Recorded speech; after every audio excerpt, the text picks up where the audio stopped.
right, welcome inside for another edition of SJHL Insider. I'm your host, Clark Munroe. We're here in the IKS Media Studios for another show. Today on the show, it's our final regular season edition of this show, actually, of this program. So today we're going to dive into the final week of the regular season and check out some important playoff implications this weekend. We'll take a look at the games that happened already this week. There was 4, so we'll dive into those. We'll talk about some scoring leading races and a whole bunch of other stuff throughout the show. So it should be a lot of fun. But first, before we get into all of that, we got to thank our sponsors, of course. And that starts with Cantera Seeds, Borgo, Capital Auto Mall, Sask Lotteries, Chevrolet, Saskatchewan Construction Safety Association, Nutrien, Tourism Saskatchewan, Sask Energy, UPL, SGEU, Great Western, SGI, and RBC. So thanks to all of our sponsors, of course. And thanks to this guy, because he's always with me. He's my right-hand man. I'm his right-hand man, too, I guess, depending on how you look at it. You are my to the left. That's a good point. Yep. But Jamie Neugebauer, voice of the victorious Notre Dame Hounds. It's got to feel pretty good for everybody involved. Jamie, we'll get into that in a sec. But how's your week been so far? Pretty crazy time of year.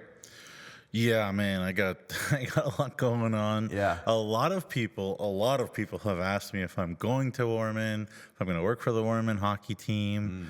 At first, I said no. Like, I don't think I'll be doing anything for them. Yeah. Now it's kind of fuzzy. We don't know. So let's throw like a little like spoon into the pot and stir it. Stir the pot. We'll see. We'll see what happens. I am very confident, barring anything, bad, knock on wood, that I'll be on the broadcast for their first game. Mm-hmm.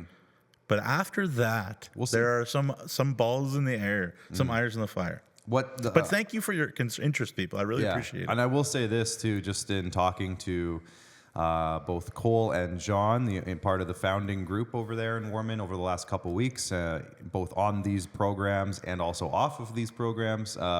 Pretty exciting stuff going on. They have some big ideas, let's say, and we'll see how it all unfolds. Mm-hmm. We'll leave it there. It's a bit of a teaser for everybody wondering about what's going on with Warman, and I know that's a big topic, but as of right now, they're going to start their season ticket drive soon. I know they have some marketing initiatives going on there, and that's their first step. Our understanding is that their season tickets will start being sold on April the 1st. Yeah. That's what we believe. And it's not an April Fool's joke. No. It'll be a serious Warman Wolverines season ticket. So exactly. we that's what we understand is April 1st. April 1st. So there you go. There's your little mini Warman update. Yep. We got a whole bunch of other stuff to update. So, Bryce, let's do it now. Why not? It's time for... It's time! For the hat trick.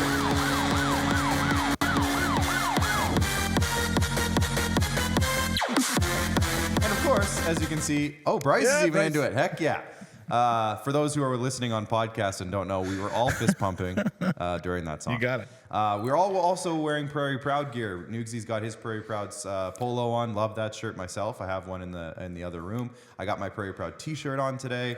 There's a Prairie Proud hat somewhere on the desk over there. So big fans of those folks over at Prairie Proud. And if you haven't got your stuff yet, I'm pretty sure it's available on their website. So dive in. Got a message from Kyler Smith, the captain, co-captain of the Kindersley Clippers. Yeah, friend of the show. Friend of the show. Great kid.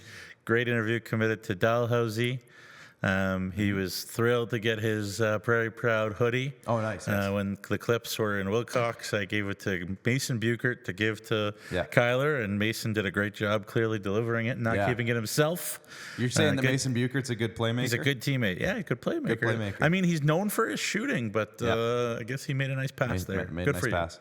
So there you go. Yeah, just for those who don't know, since we've joined up with Prairie Proud, anybody we interview on the show gets a piece of paraphernalia. So that's what's going on there. Let's have a look at Tuesday and Wednesday. We had 4 games, 2 games a day. So let's check out Tuesday's scoring recap. There was 2 games, like I mentioned, and we'll start with the ultimate spoilers, the Nipawin Hawks. Not that it spoiled anything. Flin Flon's playoff hopes are locked in, and they're not moving anywhere. But it was an upset, to say the least. Nipawin has been playing so good lately. We'll talk about that momentarily. A 5-4 overtime victory. And then a huge game, because this one is looking more and more on every day like it could be a round 1 preview. Weyburn defeated Humboldt 3-2. So that's an interesting one. We'll dive into that momentarily. And then on Wednesday, the Notre Dame Hounds snapped the streak. Everyone's happy about this. Do we have any hallelujah chorus or something? Hallelujah. Yeah. 4-3. Yes, thank you, Bryce. 4-3 shootout victory over the Estevan We love you too, Bruins. Estevan. And yes, Estevan got a point out of it, but the big story is Notre Dame snapped an 18 game losing streak. So I think everyone's smiling today. And then in a wild, crazy game, the Larange Ice Wolves kept their playoff hopes alive with a 7-5 victory over Melfort. Let's go back to Tuesday. I'm going to start with the Weyburn-Humboldt game because this one is one of the ones that we are going to talk about in terms of playoff implications. Again, this could be a round one preview, and it was a good one, but it took until the early in the second period when Rylan Hugh scored his 8th of the season to open the scoring for Humboldt, but the Wings stormed back with 3 straight in the third. Blake Betson scored, Jerome Maharaj scored, and then Blake Betson again. And a goal with 9 seconds left by Maddox Amaral would make it 3-2, but that would be the final in this one. Daza Mitchell was fantastic in the loss, making 40 saves, while his former goaltending partner, Angelo Zoll, made 27 saves in the win in, again, what very well could be a preview of, in just a week or so, a preview of round one between these two teams. Nugsy, what did you take away from this game? Yeah, I mean, Angelo Zoll was great. Yeah. It was a good goalie matchup. Like, it really could have gone either way. The Broncos let a couple chances slip, even though, they wrote shot, but they let some good chances slip as well and kept it was 1-0 until like 10 minutes to go in the third period, something like that. And Blake Betson, he really underrated player. Couple goals for him, getting to play there with Maharaj. And I think that's actually a good combo, a sneaky good combo, because Betson has a bomb. Anybody who's watched Blake Betson, he has a cannon. He does everything right. He's the captain. He's dealt with some injuries this year, but he's got 12 goals. I scored 2 of them this game and could not be bigger ones. It's very interesting stuff. Watching the guy get an opportunity and then he takes advantage. It's great to see that. 3 points from Betson, 3 points from Maharaj. Yeah. Big. We'll talk about the scoring race, and Jerome is at the tail end of the scoring race right now, but he's still in the mix. So some big games there. And I got to mention too. Sorry for interrupting. Nope. We buried a bit of the lead too. Emotional one for Daza Mitchell, of course, his return to Crescent Point Place. Mm-hmm. They hadn't played at CPP since he was dealt to the Broncos. They played in Humboldt, but not in Weyburn. So I know, I saw really nice social media, pictures and stuff about, his old billet brother, Emmett, I believe his name is, Tuxer there in Weyburn, and how they had a Humboldt Broncos Daza Mitchell jersey for him to wear, even though he's a diehard Weyburn Red Wings fan, and apparently Jerome Maharaj gave the kid permission to wear the Humboldt Broncos jersey to the game. It was super cute and sweet, and Daza's as real as it gets and as human as it gets, and gotta love that. So that was cool, and I'm sure Daza would have preferred to take 2 points from the Broncos, but nice human piece there. Yeah, and you know what? The lead is that this is, again, could be very well a first-round playoff matchup. There was a fight in the third period. Landon Stromey and Dallin Oxelgren, a couple of veterans throwing down. So already, I think these teams are trying to send messages to each other, and I am already very much looking forward to, and I hope to be in the building for if this is the matchup, one of the first games between these two teams, because it's going to be fantastic. It'll be in Weyburn, obviously, with Weyburn having home ice advantage. So round one, Weyburn, look out. I'm probably coming your way, especially if this is one of the matchups. Even if they play Battleford, it'll be very exciting. But we'll see. Game 2 of that night saw, again, that Nipawin Hawks team. The spoilers are not done yet, as the Nipawin Hawks continue to play unbelievably good in the final stretch of the season. The Hawks would kick it off by scoring the first 3 goals of the game, and it was 3-1 going into the third after Keith Gruner scored his 33rd of the year for the Bombers. Ashton Tate scored his 11th, which put the Hawks up 4-1, but the Bombers did not lie down. after that, scoring 3 straight in the third to tie it up on goals from Sempt, Hunks, and Muka. But it would be Will Witter scoring 4:52 into overtime as the Hawks secured the 5-4 overtime win over Flin Flon. Kenneth Marquardt wasn't very busy, only 18 shots on the night, making 13 saves in the loss, while Gage Roberts on the other side made 33 saves in the win. And Gage Roberts, his story continues to grow and grow. We talked about this just on Tuesday night, you and I, Nugsy, talking about how Gage Roberts is one of those early candidates for like a breakout star next year. We're already seeing it this year, but in terms of him coming back next year, he has the chance to really be an early, I'm going to say, a goalie of the year candidate for next season. Just the way he's been kind of performing and pushing his team to victories over the last stretch. It's very exciting stuff, Nugsy. Yeah, I mean, obviously you look at a leadership group, you think about, the skaters, guys like Finley Radloff and Mason Karkachuk and Eric Hoynes, and they deserve a lot of credit. Absolutely. You don't always think about the impact of the attitude of the goalie has on the group. But Gage Roberts has been all in on Nipawin like all year, and he's had the results to back it up, the performances to back it up. And, he is their community ambassador as well. Yep. Voting for that, by the way, will start on March the 19th when we announce the other awards on our pre-playoff preview show. But, we keep talking about it, and it stays true. If Nipawin can keep all these guys together, then there'll be a real force, and they're only losing 2 guys, right? Their goalie Trakakis and Henry Smith. They're Biondo. Pardon me, Smith. They did trade. They've got a lot to like, and I'm sure you also talk about quality players. They look to not have to be the answer. Like if you're a kid out there and there's a trade to be had or something, big player to recruit, and there's always some turnover, and some kid will leave and go somewhere else. That's always how it goes. But you're looking at a core to be a piece added to, as opposed to having to be the salvation for a team that didn't make the playoffs. And usually it's sort of like, let's rebuild this together, but actually you're just kind of piling on. So it feels very similar to Yorkton. It really does. Yeah. Good for them, though. The chance for continuity in Nipawin is extremely exciting. And if I'm a Hawks fan, and you're not lined up around the corner to get your season tickets all ready for next season, I'm not sure what you're doing. Get your season tickets for next season, because it's going to be a great squad, and it's real exciting times there for Tad Kozin and company. Let's move on to Wednesday, and we'll start with your squad, Nugsy. The Notre Dame Hounds snapping the 18-game losing streak in Estevan. Plus, you got a pizza out of the deal from the good folks at Tower Pizza, so you got to be. It's just a great day for. It was great. I mean, it wasn't great. I mean, okay, I'm not going to complain too much. I had to get up early and drive to Wilcox and get the bus. Yeah, but you got a pizza though. But I got a pizza. Yeah. You know what?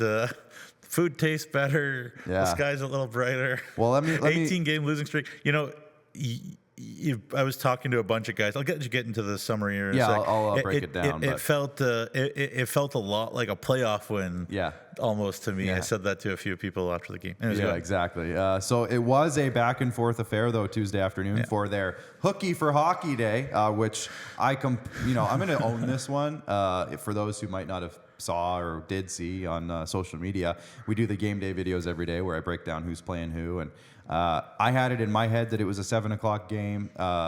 Our schedule graphic that we had made months ago, like we make these all in advance, so when there's rescheduled games or something, we have to update them, et cetera, et cetera.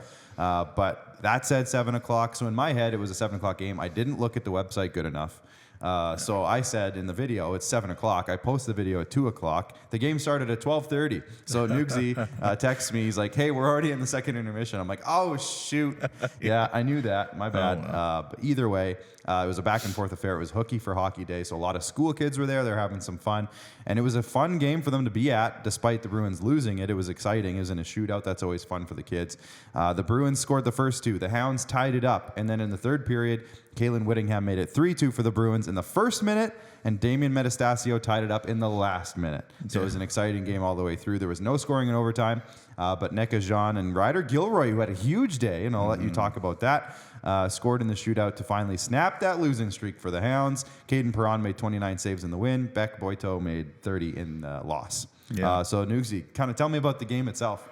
Yeah, I mean, you mentioned Ryder. I think, they've had their growing pains, but the Junior Hounds have added 4 APs the most of the last month of the year or so. Bare bones kind of lineup, Brett said in the post-game interview. And, all 4 of those guys have brought it and played really hard. Caleb Pockrant from the AAA Battleford Stars has played well too, even though the stats aren't there, but he's a big body and he does a lot of good things. Ryder, he hadn't gotten the points too, but he's so fast. He can skate. One of the faster guys on the Junior Hounds already, jumping in there. And certainly, I was talking about somebody's trying out for Warman, I guess. Yeah. And Ryder has done a nice job. Yeah. And obviously kind of Notre Dame through and through. Brett's known the family for forever. Rhea and Caitlin, his older sisters, were Notre Dame women, and also both U of R Cougars as well. So there's that familiarity that really helps.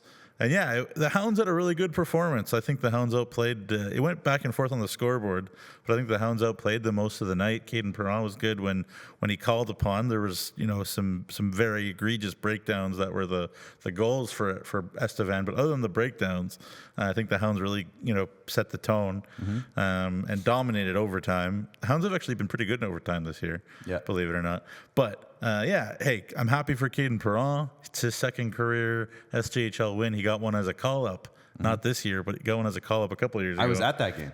Oh, were you? I'm pretty sure I was in at Melville. That game. Yeah, it was in Melville. I think I was. And then I was thinking of one in Notre Dame that I saw him play last year. Yeah, but he was good. Yeah, but he was good in that game, but didn't win. Yeah, but a couple of years ago in Melville, the Hounds won, and he was in that as a 16-year-old. Yeah. Hey, nice goals in the shootout from Nate Jean, who scored a bit of a McDavid style goal, and then Ryder Gilroy, sharp as attack, getting a shot, and he's been on the power play. Hasn't looked out of place for a second playing junior hockey. So he led the AAA Hounds in scoring as well. Bitch Topinka was let go, but I think he did a pretty good job given the roster he had with the AAA Hounds as well. Tough year everywhere in Notre Dame, really, except for the girls, who are now into the second round against the Battleford Sharks. Oh, yeah. After they beat the Rebels in the first round. But, good to win. Felt like a playoff win after finally snapping an 18-game losing streak. I'd never been part of a team that had that long of a losing streak. Yeah. And I don't want to again. No, definitely not. No. And then down the road, or up the road later that evening, I should say, at the Northern Lights Palace, there was 12 goals scored between Melfort and L'Orange. It was a wild one. It was 3-3 going into the third period, but the Mustangs would make it 5-3 in the first 10 minutes. Probably thinking, hey, we got this one in the bag. And then out of nowhere, the Ice Wolves scored 4 goals in less than 5 minutes from Cole Thomas, Aiden Meintz, Jacob Cassette, and Tate Donkin for the crazy finish and the win. 7-5. Graham Brown made 36 saves for L'Orange, Madden Malacca 23 for Melfort. So, Nugsy, I don't know if it was a matter of Melfort taking their foot off the gas, or maybe they don't have as much to play for right now, and L'Orange is very desperately fighting for their lives. So I don't know if that maybe played a part of it. But with a 5-3 lead midway through late in the third period, I should say, my assumption is that Trevor Blevins is not overly happy about losing that game. No. But for L'Orange, their playoff hopes remain alive. So that's the biggest story out of this one. Yeah, well, there's a bunch to say. One thing I'll say is, definitely speaking to Mike Reagan, like he and Blevins have just been around the block so long. Yeah. They are not going to sweat what goes on the last couple of games of the regular season too much. I know as a group, the Mustangs and the Bombers to the same degree have a standard, and like their minimum standard for a game that looks like this, and it's higher than a lot of teams normal. Yeah. But so certainly he's not happy, but I don't think he's going to lose his mind. No. And I heard Benny Tompkins was talking on the broadcast about, the Ice Wolves were playing their absolute hearts out. Like they were battling, and obviously you can see that from the way the game went. Cole Thomas scored 2 goals on the power play in the second period that looked exactly the same to each other. Yeah. They looked the same on the score sheet, and they looked the same in real life, like just a one-timer. sort of from the top to the right, and then Thomas with the left shot, the one-timer. So, hey, they kept battling, and the Mustangs were trying to win too, but obviously it was a game that meant the world to L'Orange and didn't mean anything to Melfort. Yeah. So my point in all that is Blevins and Reagan are, they want their team to win. They want them to play well. There's no question, but they're not going to sweat this, and they're also think they're being cautious with guys who have injuries. They're being cautious with practice times. They know that they have good squads with lots of veterans that they don't need to kill them, using that term, going into the playoffs. They'll be ready, be focused, and it's going to be a grind in the playoffs, and they know that.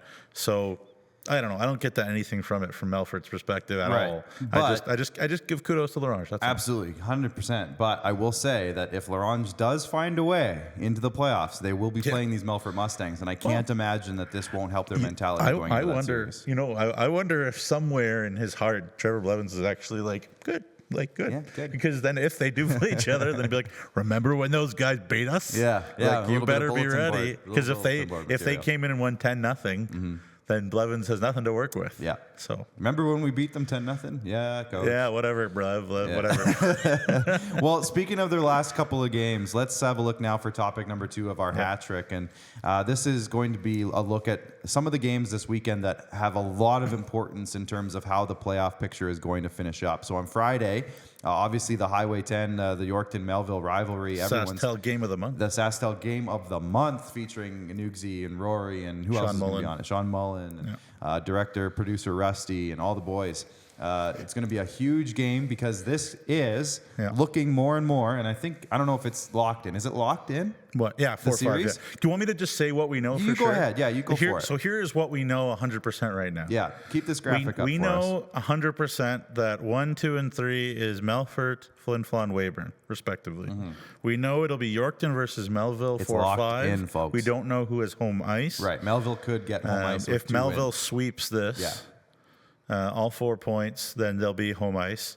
And then 8 will be Kindo or L'Orange, or 6 will be Humboldt or Battleford. Right. So that's what we know for sure. So the reason that these games are important is, again, Yorkton-Melville. If Melville wins both of these games, it's a back-to-back between these two teams. You can see it there on Saturday as well. It's a home-and-home series between those two teams. If Melville wins both, they get home ice, which in that series is very important, I would say. We'll go back to Friday now, Bryce, if you don't mind. Because then Humboldt plays Nipawin. Now, Nipawin has been playing spoilers for the last 2 months, and Humboldt needs a victory to maintain 6th place. Kindersley is going to be in Battlefords. Kindersley with a win would secure 8th. Battlefords with a win could potentially move up. So they are also looking for points. And then Flin Flon is in L'Orange. L'Orange needs to win that game in order to keep their playoff hopes alive. But if Kindersley wins, it won't matter. Am I correct in saying that? Kindersley just needs 1 point, I think, or 2 points. Kindersley needs to win, They just need to win 1 game. So if they can beat Battlefords that night on Friday, the L'Orange game technically won't matter. The tiebreaker question right now is still very tricky because it depends on whether teams win in shootouts or whether they win in regulation or overtime. So there's going to be some math, because that's the first tiebreaker is regulation plus overtime wins. The storyline on Friday remains, though, if Kindersley wins and L'Orange loses, it's over. Then it's over. So that'll be something to keep an eye on for sure. And then on Saturday, Bryce, you can switch it over there. Again, L'Orange, if they do win on Friday and Kindersley does lose on Friday, then that Saturday game becomes a huge matchup, a huge game if L'Orange can win both of those games against Flin Flon. And then, like I said, Melville-Yorkton, that's the home-and-home series. And the Battlefords and Kindersley also has a home-and-home series. So Battlefords, Humboldt only has 1 game remaining, and they're 1 point up on Battlefords. I also should say if Kindersley wins, it doesn't matter what L'Orange does. Yes, exactly. Yes, if they get 1 win, it's over. And it's over. Yeah. But Battlefords, though, if they get any combination of points, really, Humboldt only has two points possible, and that's that Friday night game against Nipawin. Battlefords has 4 points possible, and they're 1 point down. Yes. So if they can win both those games against Kindersley, they could Yeah. Doesn't matter what Humboldt does. And again, the tiebreakers and the teams involved are very, very, very tight. Yeah. Like actually, let's Humboldt, have a look at the standings here, if you don't mind, Bryce. We can throw the league standings. But this up. doesn't show the ROW, right? No, it doesn't show that. So Humboldt has an ROW of 25, and Battleford has an ROW of 25.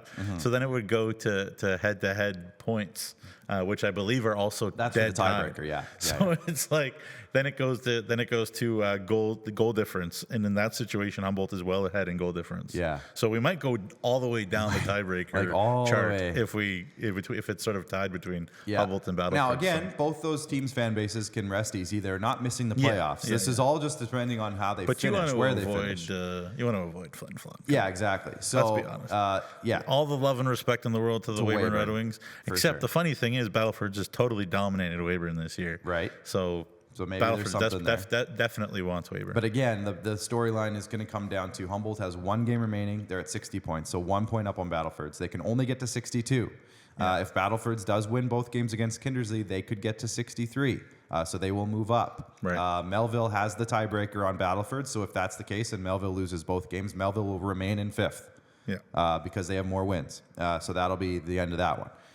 But that's where the excitement comes in this weekend. There's a lot still going on, and these standings are not yet finished. I'll tell you that for free. No. So it'll be exciting. Keep your eyes on all of those games we just mentioned coming up this weekend. Topic number 3. Actually, let's have a look quickly at the division standings because we want to mention our division sponsors, of course, and Viterra. In the Viterra division, I should say, Weyburn inching towards locking that up. It's locked up? Yeah, they won. It's locked up. So they have the division title. I knew that, actually. I saw their social media post. I should have known that. Yeah. Even if Yorkton gets the 2 wins, it's the tiebreaker thing. So that's how that's going to shake down. In the Sherwood division, Melford has that one locked up. They've had it for a while now. Flin Flon has 2 games left. Both those teams continue to just be red hot all season long. But look at Nipawin at the bottom. 7-3 in their past 10. Boy, have they been so fun to watch them play spoilers. And they've beaten everybody, too. They've been beating everybody. There's winning, and then there's winning against the biggest, top teams. The top teams, exactly. And then the Nutrien, it's not done yet. As I just mentioned, between Humboldt and Battleford's, that could still switch. As of right now, Humboldt has a 1-point lead on the division title. Kindersley at 54 in 3rd place. And Notre Dame got the win. Look at that. You got a 1. You got a 1 in the past 10 games. Yeah, so that's exciting. I was I'll say it now. I was worried that they would end their existence on a 21-game losing streak. It was close. But they didn't. They didn't. Thank God. They didn't. So, I'm sure it sucks if you're an Estevan Bruin right now, but thank you. Yeah. Thank you. Yeah. Let's move on to topic 3 because our guest is in, so we don't want to keep him waiting too long. Nugsy, I'm going to let you go in on this one. It's the scoring leader race. Yeah. We have I think it's 6-man race for the top of the scoring leaders. Yeah. It's really probably a little bit closer to 3 or 4 if you really look at the numbers. Bryce, we can bring up those scoring leaders numbers. This could change, of course, with the 2 games remaining. I mean, for example, we look at Riley Kotai, who's had 9 points in his past 3 multi-point 3-point games. So that's 2 games that could be 6 more points. He could get up to even higher depending on knowing Riley Kotai this season. But other guys around the league too. Nugsy, you want to break this down a little bit? Yeah, I mean, it'll be interesting. It's kind of up there for grabs still. And I was talking to Brett Pilkington and what kind of lineup would Melfort play in these 2 games against Notre Dame, and I was like, he's like, oh, maybe they'll draft APs or this or that, and obviously no control over what Trevor Blevins does, but I'm like, my hunch is he'll play Kotai as long as Kotai has a chance to win the thing. Everybody, Ringer's not playing for anything. I think it's maybe a little bit far-fetched for Ringer and Maharaj now anyways, but... Well, they'd have to get at least 10 points in 2 games. And Coyle against Melville, the way Melville's playing right now as well, is, again, who knows? Yeah. Because Coyle's been red hot too, but we'll see what happens, and Street C would just need to absolutely unload on Nipawin. So it does look like it's kind of even just like a 2-horse race right now between Denoyer and Kotai, and Kotai, will he play both against Notre Dame? If he does, he'll be motivated to light it up. We'll see what happens. Hey, scoring lead is always. I know it matters to Jacob Streetsy. Talked about it a bit with him. Pardon me.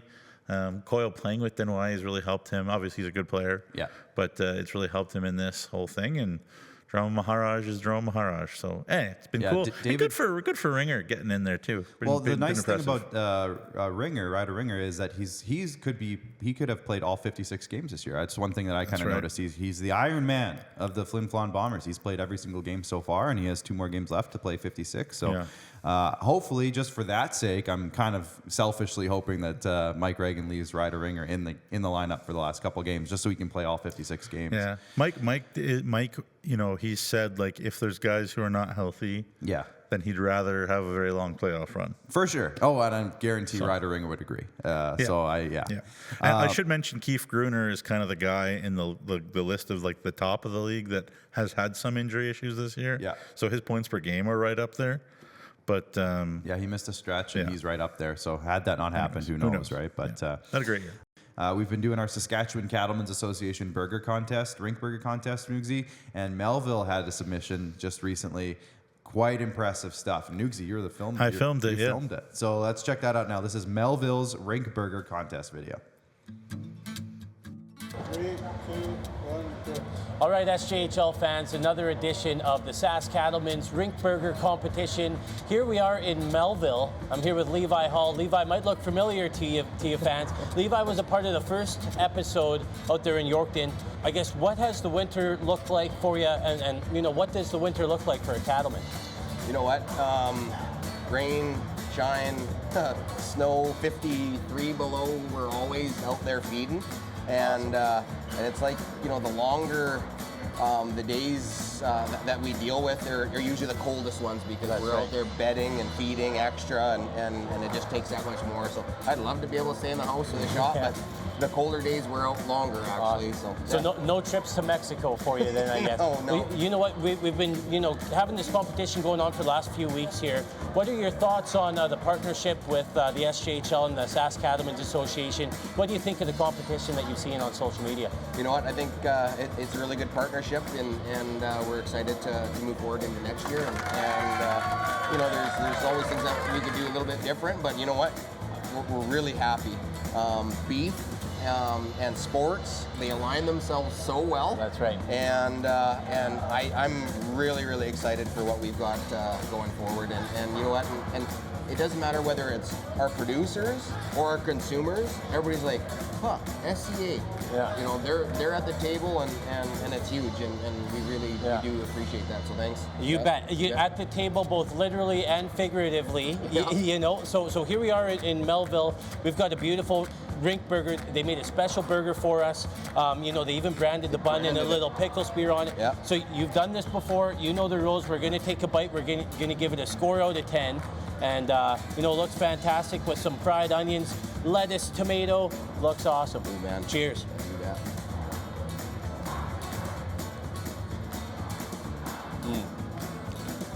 This is going to be a solid score, I know, hey? This is good. I think it's bourbon barbecue sauce on there here tonight. Man, those onions are to die for. That's unreal. Pretty good, get a close up of that. That cheese. Levi, give me a score out of 10. What do you think? Oof, man. You know what? That might be one of the best rink burgers I've ever tasted in my life. It's real good. I'm with you. Deanne does a really good job down there. I'm giving her a 10. Giving it a 10. I'm giving her a 10. Well, you know what? That's a good burger. Neil Lamberty from the Melville Millionaires, he called me this morning. He said it better be a good score. I'm going 9.4. 9.4, so fantastic score here in Melville. Levi, thanks for doing this. Obviously, all the fans at home, remember, locally raised Saskatchewan beef, the official protein source of the SJHL. We got about 20 minutes till puck drop. It's the official pregame meal of all of our SJHL athletes. Thanks for doing this. I appreciate it. Thanks a bunch. Thanks. A huge score from the Melville Millionaires rink burger. Only thing that was better was the camera operator. I don't know. Little shaky. No, I think it was pretty good. Thanks. And that's really hurting me right now, because I was just telling Nugsy, I am so hungry right now. Yeah. I had a small lunch today, and the burger contest is killing me. I saw a picture of some Jamaican food that our company was promoting. I'm dying right now. And another cool thing about the Melville one was, so I was there helping Jacob out, but I was also there doing color for Rory, because it was Broncos Mills. And the line for the people getting that burger from the concessions there was crazy long. Yeah, and so people bought it. So it was Melville awesome. already has good rink food. Yeah. And they've added that to the list, and I'm sure if I was in Melville and I was a season ticket holder or we were going to games, I would plan my day around going early to get some of their rink food anyways. Yeah. And now that burger's there, holy cow. And it's, as of this video being recorded, it was the #1 on the list. So let's see as the contest goes along if anybody can dethrone Melville. And speaking of dethroning Melville, we have a very interesting, it could happen that Yorkton and Melville could play each other 9 times in a row. Yeah, 9 times in a row. Now. Yeah. And so, I talked to Emery Lawson about it, and he's like, it's the ultimate dress rehearsal this weekend. Yes, it's message sending time. It's not time to wait in, it's time to get going. Yeah. And if there's one team that on a relatively consistent basis has been able to get the Millionaires away from the Doug Johnson style of hockey this year, it has been the Yorkton Terriers. Wow. So it should be a great couple bunch of games, and I'm just so excited for tomorrow to call that with Rory, because it's going to be playoffs. Game of the month. Game 1. Yeah, SaskTel Game of the Month. So make sure you tune into that. Before we go, let's have a quick little look at the SJHL fantasy hockey update. Now, Nugsy, you're sprinting away with this. You have a almost 100-point lead. It's an 80-point lead. So I'm a little upset that I wasn't in the running for SJHL Coach of the Year, SCSA, I should say, Coach of the Year, because look at my team. Yeah, the Saskatchewan Construction Safety Association Coach of the Year. And I've been trying to keep guys on the team and up to date how it's going, and we really have a good team chemistry. Wagon. Maharaj, I know, is all excited about it. Streetsy has updated me at times. But how it's going. Obviously I see Ian Biors a lot. So hey, I'm really proud of the guys. Yeah, you're killing it. If however much the Melfort Mustangs think they dominated this year, Team Nukstradamus has clearly dominated more. Yeah, and I mean, the other 3 teams, the other 3 that are still fighting for second, I'll say, have been riddled by guys leaving or injuries or something along those lines. So it's been a tough go, and I know, obviously, the IKS Crusaders lost a couple really key players. Finding Rory has had a very interesting season on his behalf. And myself, lost a couple key players, and I had one specific key injury. So it's been a killer. But Nugsy at the end of the day, Nukstradamus at the end of the day, big win. It wouldn't have mattered had we kept all of our players. It wouldn't have mattered because his team is just dominating. So congrats, Nugsy, on the win. I don't think anyone's catching you in the final weekend. No. So there it is. Nugsy wins the. He's the we're just anointing him now the winner of the SJHL Fantasy. The fantasy can. Now we'll have to do a playoff pool too, though. So stay tuned for that. We'll do a playoff pool. I don't know if we're going to do that in our preview show next week. We should. So think about that. That'll have to be a segment. We'll have to do a little draft pick 'em for the playoff pool.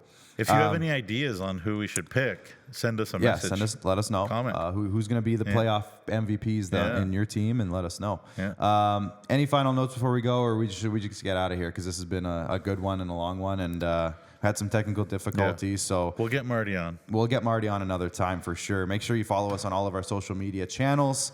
We already did our weekend preview, and all of that is going to be super exciting. So make sure you get out to the rink. But if you can't get to the rink, you make sure you subscribe to all of our social media channels, because we'll have you all covered for this weekend. There's 3 days of games: Friday, Saturday, and Sunday. The last game in Notre Dame history on Sunday. So if you're in the area, make sure you get there. But if you can't get to the rinks, get your Flow Hockey subscriptions. We'll have a whole bunch of things on Sunday. Yeah. We'll have a really well done tribute video from Connor Tate that he made. Yep.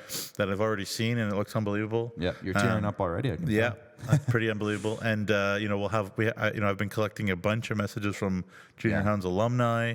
I think there'll be some other surprises. Should be a wild red and white, like the students are going to come out in force too, and make noise and stuff. So should be an emotional afternoon. It's a 4:30 game, the last game of the season in the SJHL regular season, end of an era. Started in 1987 and ends on Sunday. So there you go. Come out if you can. Check it out. Keep it locked on SJHL.ca. Get out to the rinks. It's going to be a great weekend with a ton on the line. We already talked about all the implications this weekend. So next week's broadcast programming will be no Monday show because the season will be over.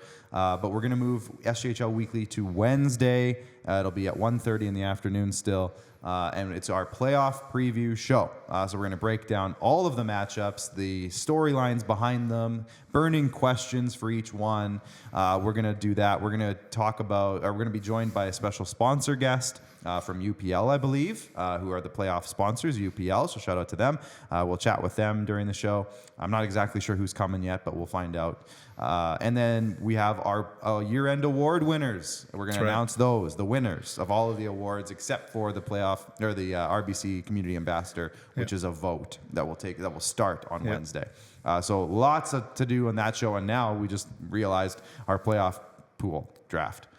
So we'll have to do that as well. So make sure you tune in on Wednesday. It's going to be a ton of fun. Until then, everybody, have a great weekend. Get out to the rinks. Enjoy the hockey. Thanks to Bryce in the back room, Nugsy, everyone at IKS. And we'll see you next week, the final weekend of the SJHL regular season. Bye for now.